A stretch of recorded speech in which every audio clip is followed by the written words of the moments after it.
Kevin Lent is the spokesperson for Safe Salons of Michigan Coalition. And Kevin, as you can see, I'm not in the studio here. I'm at the Grill Restaurant in Sylvan Lake, and they're pretty excited. Restaurants opening up today, and it won't be long. And we'll be broadcasting live from a salon near you. I know, which is great. Although when we talked last week, I thought the next time we got together, we were going to be sharing a quarantini together. Well, that's still on the agenda, but okay, your salons are opening up sooner than we anticipated. So, Kevin, it was, I think, maybe a day or two after we chatted, the governor held a big press conference. Talk to us about your reaction to that news that the salons will be opening up on the 15th of June. Yeah, clearly elated. Again, we don't think it was soon enough, and I have to applaud Rob Fowler, who you had on earlier.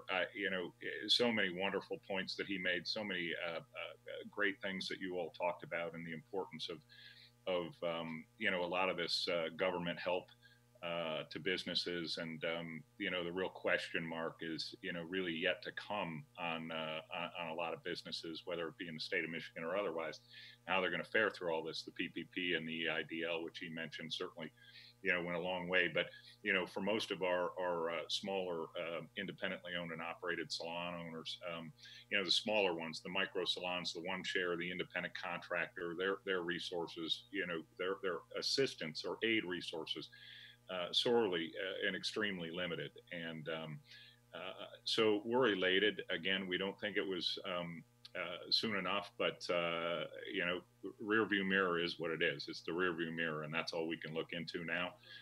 As it related to what happened, we're clearly focused on what's in front of us next Monday. All right. So what kind of preparations are salon owners and patrons? What should they be thinking about as we get ready for next week?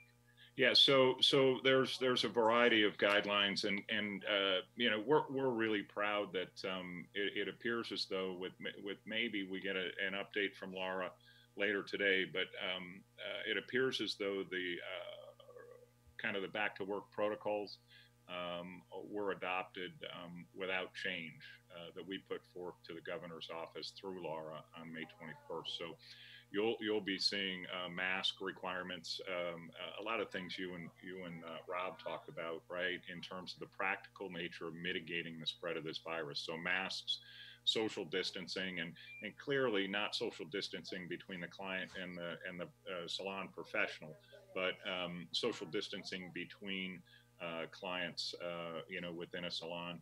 A lot of best practice recommendations, Dave, as it relates to not allowing walk-ins, having clients wait in the car for their appointment and calling or texting them when it's time for them to come in, 10 minutes between clients to allow contact times for sanitizing agents to be effective on shampoo bowls, on surfaces.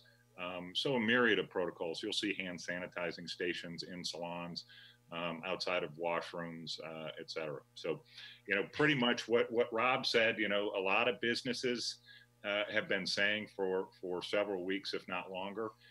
We have a good plan to take care of our employees and our customers. Let us do that. And I think that's where we are in the salon industry.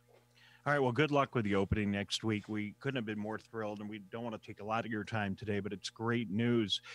It sounds a little complex.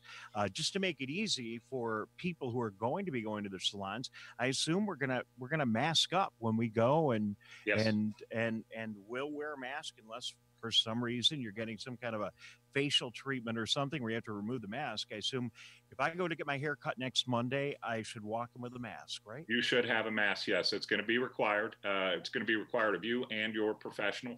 If it's a service, right? If you're getting a beard trim, at a barber shop, or a mustache trim, or a lip wax, a lot of females get their upper lip waxed, or a facial from an esthetician, you will be able to remove the mask for the time of that service, but then you'll have to put it on when it's done.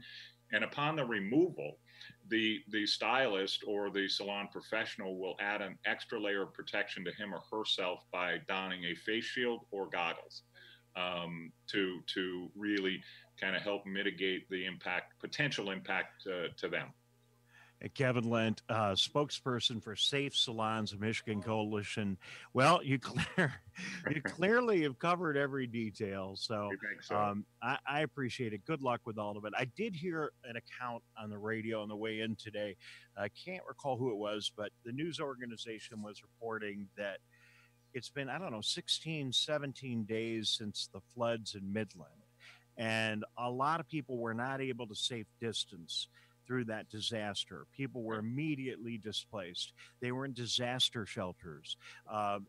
When your life is in danger, maybe you're not really thinking about putting a mask on or making sure you have your gloves. And hopefully people were doing all the other things. But the assertion was those things weren't happening.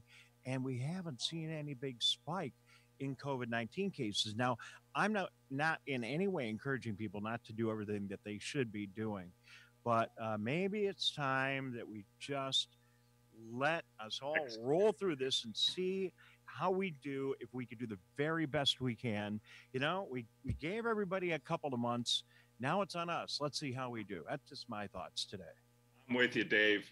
Face masks, keep some distance, wash your hands more frequently than you ever thought you needed to, and then wash them one more time after that. And I'm feeling pretty good about our ability to take care of ourselves. All right. Quarantini, we'll get it. Kevin Lent, thank you very much for joining us again today. Spokesperson for Safe Salons of Michigan Coalition. Good to have you, and congratulations on the opening.